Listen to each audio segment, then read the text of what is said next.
Hi,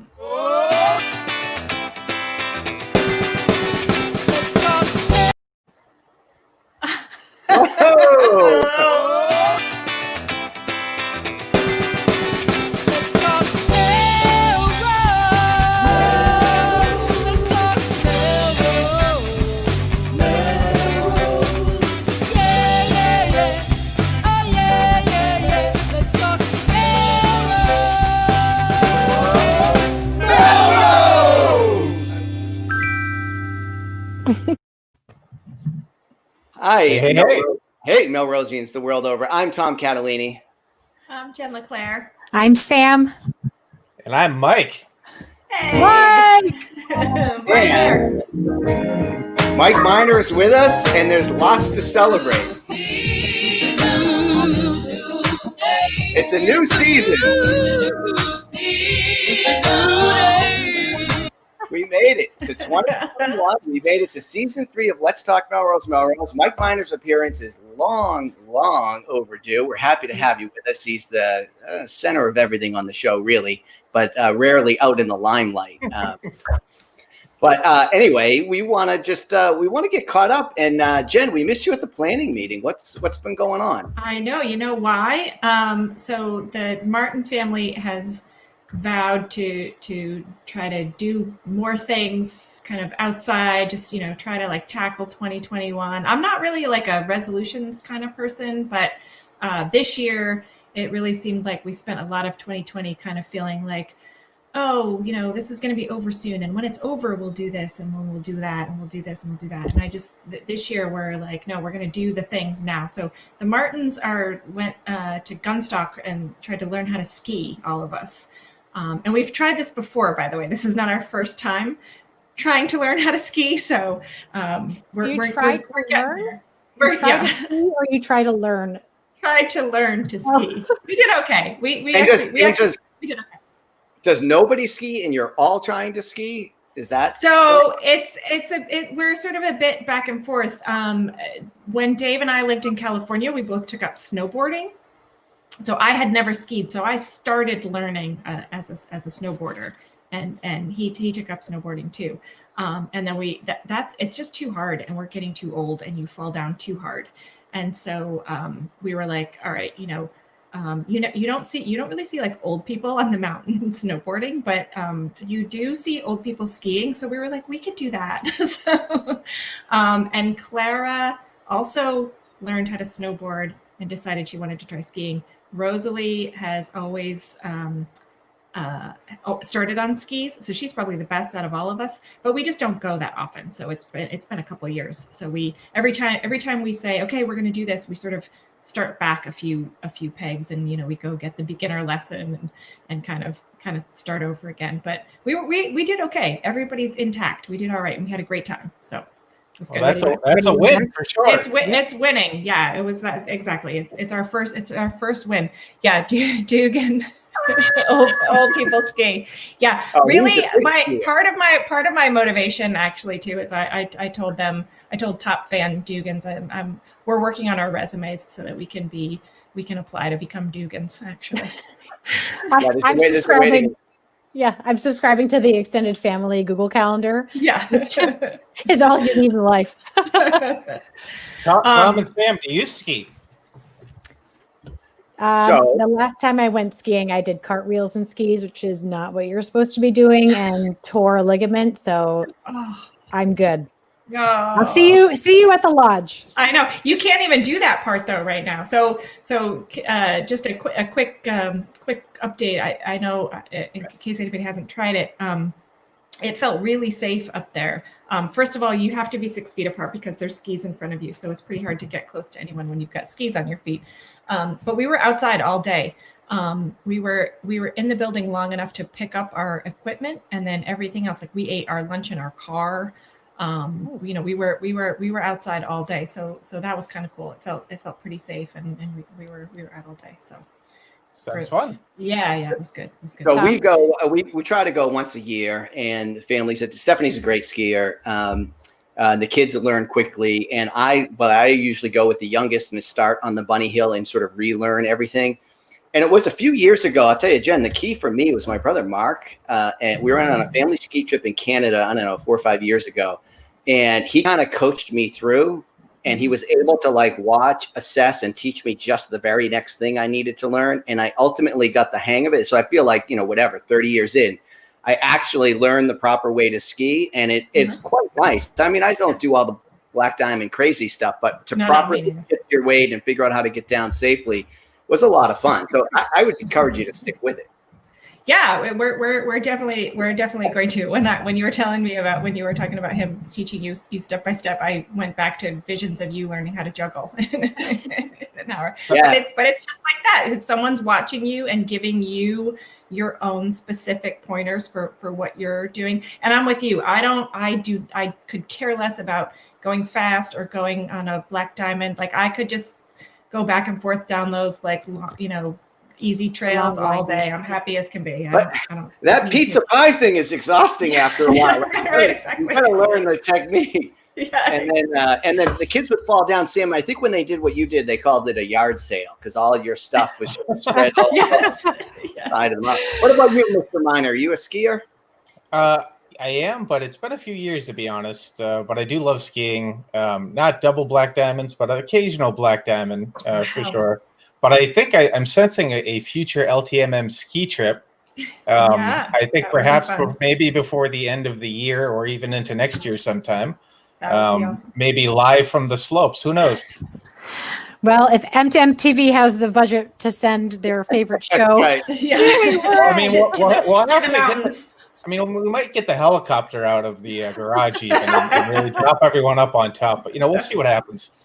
Jen, I heard you were out of town, but you were monitoring Melrose in many ways, including the Buy Nothing group. Did you find any good deals while you were on the slopes? Is that when you in between sandwiches in the car, you were scrolling? we were scrolling by them. No, I think I noticed this probably before we went away, but. You said we were winning. I feel like there's a guy on Buy Nothing Melrose, the Southwest chapter, if you will, named Dan Cordella, who, in my opinion, is winning Buy Nothing. So I'm just going to read you a quick snippet. It's all, what they say, it's all in the marketing, right? Yeah. So if you want to get rid of something, and actually too, I've been on a lot recently because I've got stuff I'm trying to get rid of.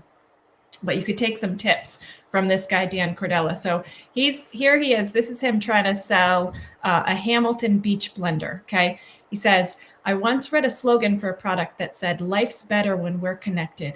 And while the writers of that said slogan never pictured us stuck at home with our families for a year straight, they most certainly could have been talking about the indisputable betterness that comes from blending things together. This Hamilton Beach blender wasn't the intended product used under that tagline, but it damn well should have been. What's better than mixing and matching fruit flavors or coffee flavors or pasta and legumes or none of those and some other different and wild combo that has yet to be discovered? It could all be your doing. Don't you want that blender now? I want to send this guy an unsolicited friend request.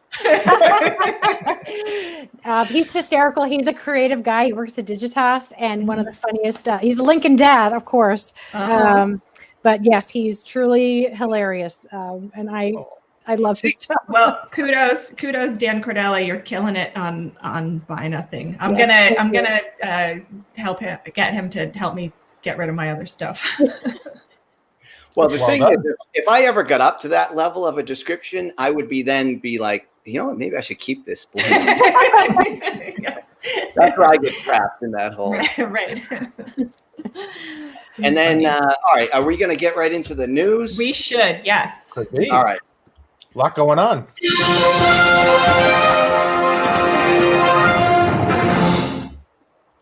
There is, we believe, a new city council president.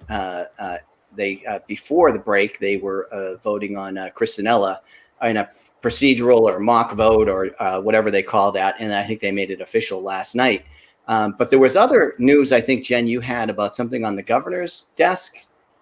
Oh, I didn't put that in the news. I just saw an update from Rep. Kate Lipper-Garabedian. I wrote, cheers to they filed a home rule petition, which I didn't know what that meant. I had to look up, and it basically, in a nutshell, if I'm describing it correctly, means you're asking if we can sort of break the rules or do things differently in our own city or town from the state. Like here's the state law, but we kind of want to do it differently here in Melrose. And this particular home rule petition that's currently on Governor Baker's desk, sponsored by Kate and Senator Lewis, is to basically loosen up the liquor rules that would allow sale of alcoholic beverages for off-premise consumption. So similar to, remember the other a couple weeks ago, we had the cocktails that you could get for takeout from tapas. Well, this would allow the folks like Beacon Hill and Buckaloo's that have a different kind of license to basically do something similar. That's how I understand it. Oh. Someone's going to have to tell me if I'm wrong, but I think No, that's I how think understood it. I Rebecca's on here saying yes, yay! Yeah, Oh, that's and she and I talked about relevant. this actually. I was in the store, and she was hoping for something like this. So Cool. sorry, Cool. Sam, go ahead. No, I was going to say they must have watched and acted really fast on some of our wishes for Melrose. Yeah. So hat tip. Yeah, I too rate that 100, Rebecca. Well done, Jason and Kate. Thank you very much. Mhm. Yeah, Now- I think it evens the playing field for our restaurants and not liquor stores, but other beverage stores. It's win-win. Let's just get through this. Let's just do, Well, like it we is- said, do what's possible. Like too many rules. That's right. That's right. That's good. Opening up new territory. And I guess in more sober news, the virus is still running rampant, but the good news is the vaccine is starting to be distributed. There's a little bit of chaos and confusion. I mean, I don't know if we're as bad as some other states or other areas, but Mike, I wanted to ask you, does MMTV play a role in producing the Broder Bulletin little podcast that the mayor does? Yeah, it does. We have, as this team knows pretty well, we have a nice podcast set up in the studio right in the front. And we're very happy to see and have the mayor down with us almost on a weekly basis at this point to really, talk about what's going on in the city. And in particular, any pressing information about actually during the entire pandemic, the COVID-19 updates that you've seen from the mayor's office. MMTV's played a role all along the way in getting that word out.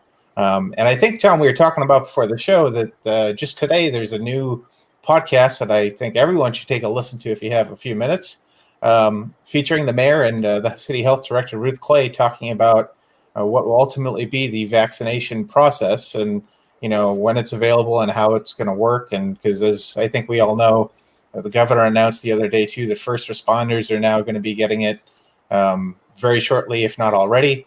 But how does the process go afterward? And that's something that the mayor is always talking about, and it's out there, and I encourage everyone to take a listen. Yeah, I maybe we can share the link. I listened to that. This just came out this afternoon. It's about a 20-something minute conversation between the mayor and the health director. And it really, I thought, was pretty interesting and useful to get, real good information from the two of them talking to each other and just getting it real clear and specific. And Ruth had just gotten off a call with like the Department of Public Health at the state level or something like that, wherever she's plugged into. And there's a 6-town consortium, and she's also the health director for Wakefield. And it was just really to get good information. And it was just different than like articles I've read or the mayor's video updates that are a little bit shorter. So this was a little bit longer, but it was kind of worth listening to. If you want to know the vaccination, the plan to me sounds very solid for first responders, and it's admittedly less clear for, what happens after that. But it's really interesting to listen to, the experience 10 years ago in H1N1, doing some distribution and some vaccination, not quite on this scale. And, it sounds like we have a good team, and they're definitely knowledgeable and thoughtful. So I walked away from it feeling like we're in good hands. Yeah, I think one thing I took away from it too, and as being sort of in a production capacity behind the scenes with Pat and everyone down the studio, is you see these folks working, getting off a call, doing the podcast, getting on another call, and they're really plugged in at the highest level, trying to understand what's the state plan and how does that translate down to the local level and who's doing what. And as we all know, this is an evolving process, so there's things being figured out as they go. And that's just how it is. But I'm really impressed by the effort and the level of detail that we see from everybody. It's a good thing that we have the ability to get that word out. So maybe that's a segue into, the plans not syncing up, and sometimes at the more granular level, having to figure out what you think is best and take some action. Between shows, there was an emergency meeting of the school committee with one agenda item to move funds from some personnel and substitute lines into a COVID testing line so that the school could pay for and run its own testing program this week for all staff and students who are learning in person. And the superintendent decided to make the school remote for this week to accommodate the testing and to make sure that we've got as many tests done and as many results before everybody returns to the program as it was. So that was definitely the talk of the town over the last week. Sam, I don't know if you had any insight or thoughts on that from you're plugged into Lincoln and I don't know if your kids are fully remote or if you participate in any of that. Yes, and maybe, but I wanted to just say last week's show may have seemed a little more critical than expected or I intended, but I feel very confident in the folks that we have at the table making decisions. Their values are aligned with mine. I feel very good. I think to juxtapose the school committee meeting to the COVID vaccination podcast you just mentioned, even though there might not be a plan quite yet for the vaccines for residents, they still talked about it. There isn't a plan set, but we still knew that it was being discussed and there was a plan that was coming. I think that was a little different from what we had experienced last week before the vote, that we didn't know with enough advance what was going to happen with what they were planning. So I watched that meeting, and the first hour was public comments totally opposed to this because they're like, why did I hear about this in the news? Why did I hear about this on social media? Then it was actually a productive discussion, but many school committee members totally caught off guard. And I think part of this is, I don't know the nuance of the open meeting law, but I think there's limitations to what you can discuss in advance. I don't think there's anything that prevents what you're talking about, sort of talking about it in general, but I think there are limitations on committee members meeting in a certain way. And I'm no expert on open meeting law, but I think the intent is to protect the public from being kept out of conversation on the group that has power. So I don't know how you thread that needle. And all these people work full-time jobs. Right. It's over holiday seasons. We're dealing with a crisis that really shouldn't be in the superintendent's hands, but is. So it's a tricky situation. But I think there's probably, like you're saying, I think larger lessons to be learned about managing communication. A friend posted on Facebook that she sent her kids to private school, and they just telegraphed this stuff before Thanksgiving, weeks before. They just made the decision, and it said we're going to go an extra week or two of remote or whatever. So it really was a communication point she was making. Yeah. And I'm okay with pivoting because the world is changing at a minute by minute, but the open meeting law, you can distribute meeting agenda schedules, procedural information. You just can't deliberate. So one of those carefully threading through is, having a advisory council or committee or I love task force. Give me a good task force any day, which are not necessarily beholden to open meeting laws. They can come up with some plans, send it over to city council or to the school committee for public record for everyone to see in advance. I think you shed a lot of public angst and frustration if you get to them early. So yeah, that makes sense. So that you're not spending, like Tom said, you're spending the beginning of the time of that meeting. The first bit of public comment was a conversation about the communications rather than it took time to get to the issue at hand. Like we had with the plan. I mean, the plans came a little bit like we had eventually with, here's a plan for coming into school in September. And we're going to review it and come up with another plan. So anyway. I think it's a great point, and more conversation, the better. Yeah. Well, I was going to mention, Mike, the thing you shared about the public debate in sort of creating or cultivating public spiritedness. You shared this paper that was pretty interesting, and this was more on the public side of it. And I thought about it in the context of this meeting, because what you had is the general public just weighing in with opinions and sort of freaking out. Mhm. And the document you shared on it, you could probably tell it better than me, but it's like if you can get the public to actually participate in a legitimate debate of the issues at hand, you will develop a more sense of public spiritedness. It seemed all the Right. time in this paper. Maybe you can explain it a little bit better. Right. Well, I think that's a pretty good description, actually. The essence of the argument is that, we're all part of this community, and the more participation you can elicit from people who are part of this community is good. It's a good thing. We all know we live in this community. We're invested in our time and our either homeowners, or we live here, we work here, whatever the case may be, school system. But if you can voice your opinion and engage your neighbors and fellow residents on the issues, and perhaps help make decisions and shape the debate, there's a lot of, to Sam's excellent point, a lot of anxiety actually goes away, and a lot of perhaps concern or the vagueness and the fog of what's happening sort of dissipates. And it can be on any topic, any issue. So I think it's good when you have people engage, and it's even better when it's proactive and structured, because then you also avoid what one might say is hours upon hours of comments and public comments that are either echoing or repeating, or all perhaps valid and good. But how do we structure it in a constructive way versus what at times can be deconstructive? So the idea is, how can you get people to engage that public spirit in a constructive way? And I think that actually Melrose does a much better job than most, but you're always trying to do better, and you're always trying to improve. And I think we're starting to see a little more of that. Yeah.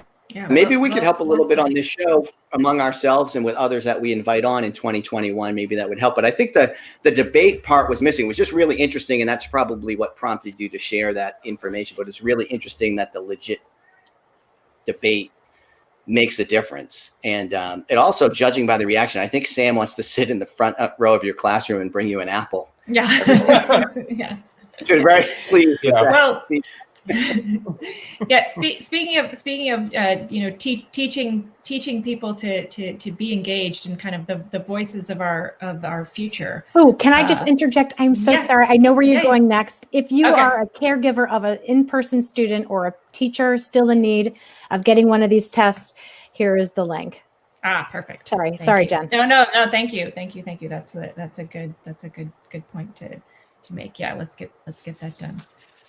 We're all going to take minors class with you, so it's just Dugan. But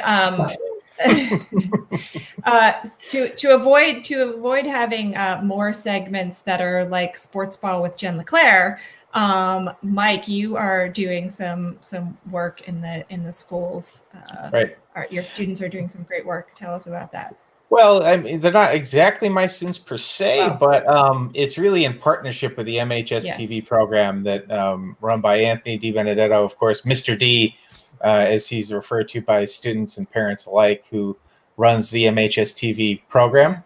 But what we're really excited about, and this has been something we've been sort of doing for a few years at this point, but it's especially important now with actual high school sports occurring during a pandemic where you can't have many people in gymnasiums. In fact, you have no crowd or audience whatsoever. But what we're doing is actually having the students and the television production team cover live quite a number of sports, both basketball, varsity, junior varsity. We're going to be doing freshmen now, hockey, and really almost gymnastics is going to have some sports going on too.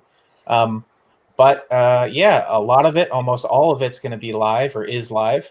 The students are working on it. They're learning together, anywhere from camera work to,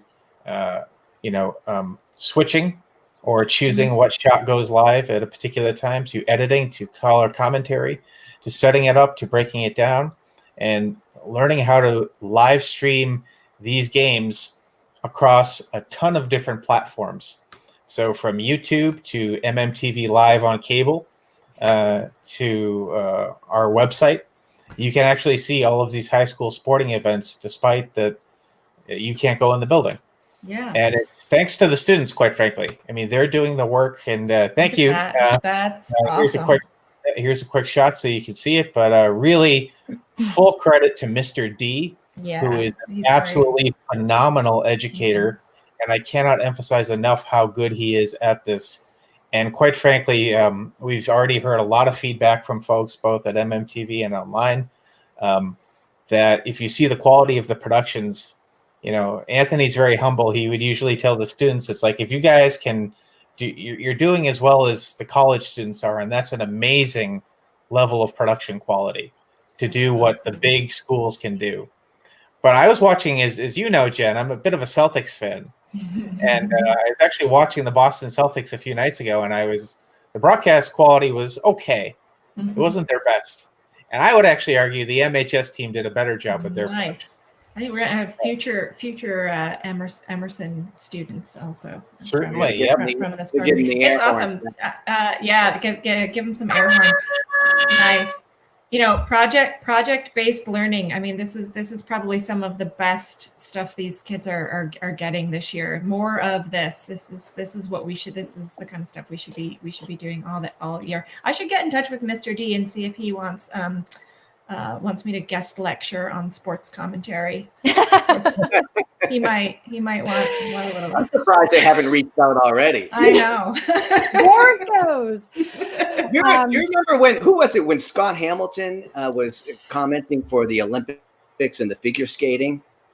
Anybody remember this? I don't remember what year it was, and it was riveting because he's just such an accomplished skater. But he is a horrible commentator. So you were like just listening to a fan broadcast. He's like, "Oh my God, that was amazing!" And he wasn't explaining anything. Anyway, you look up the tape; it's good stuff.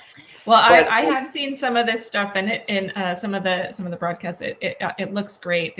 I love this. The students are doing a great job. All hands on learning. I love it so much.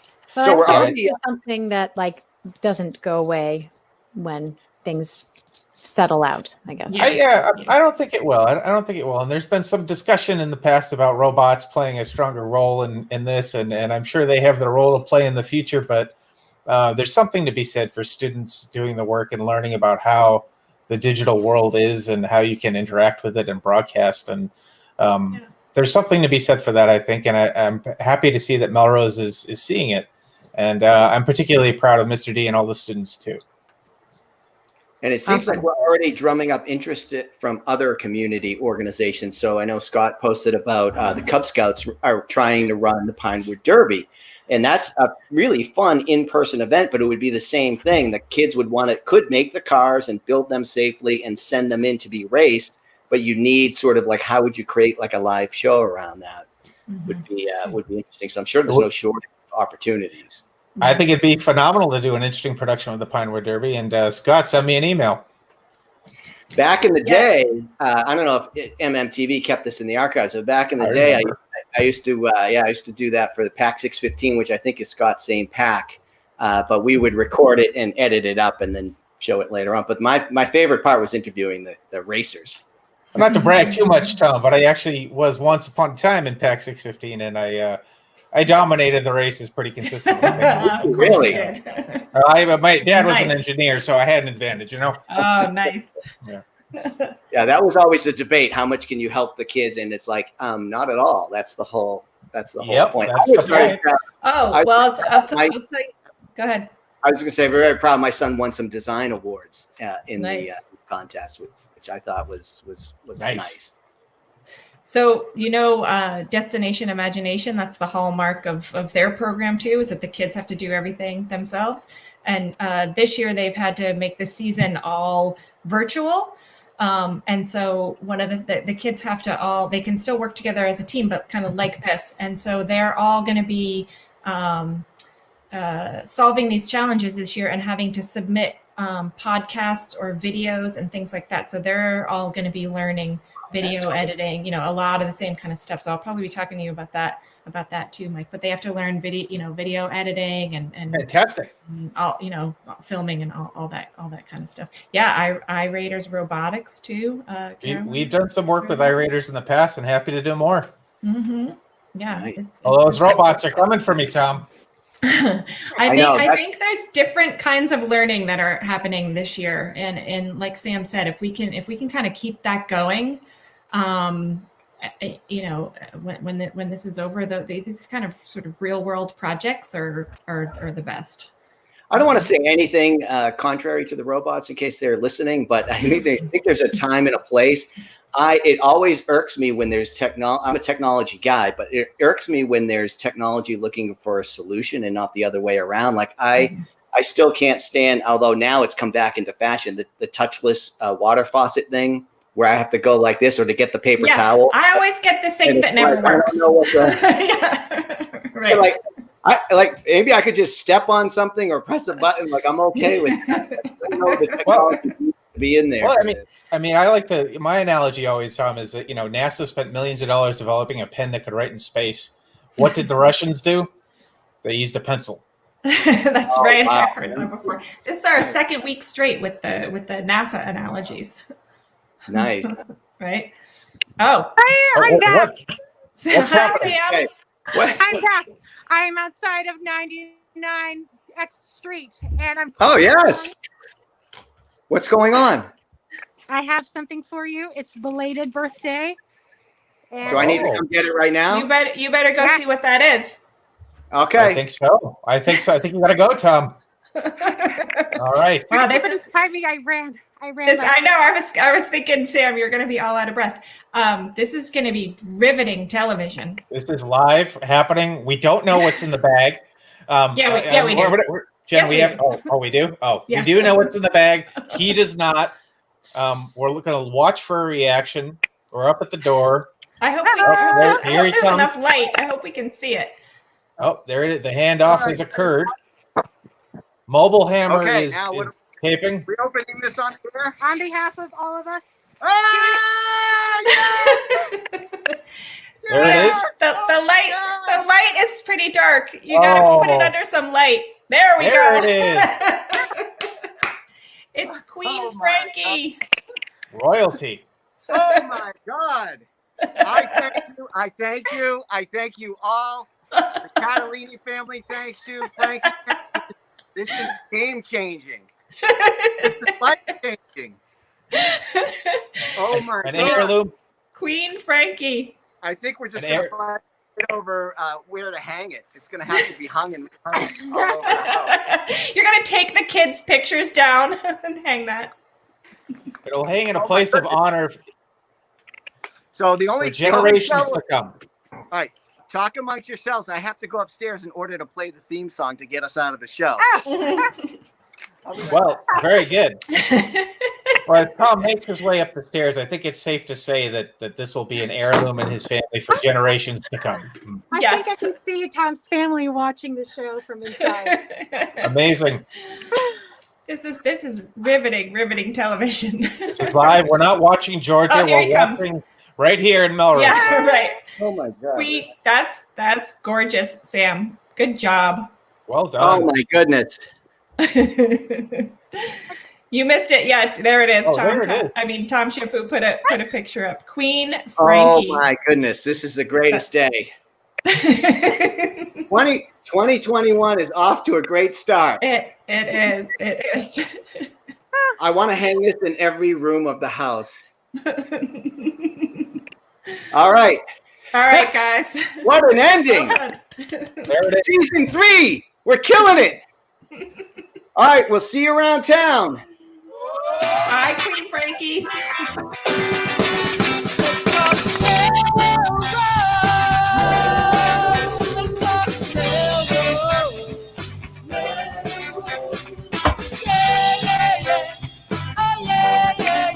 Let's go.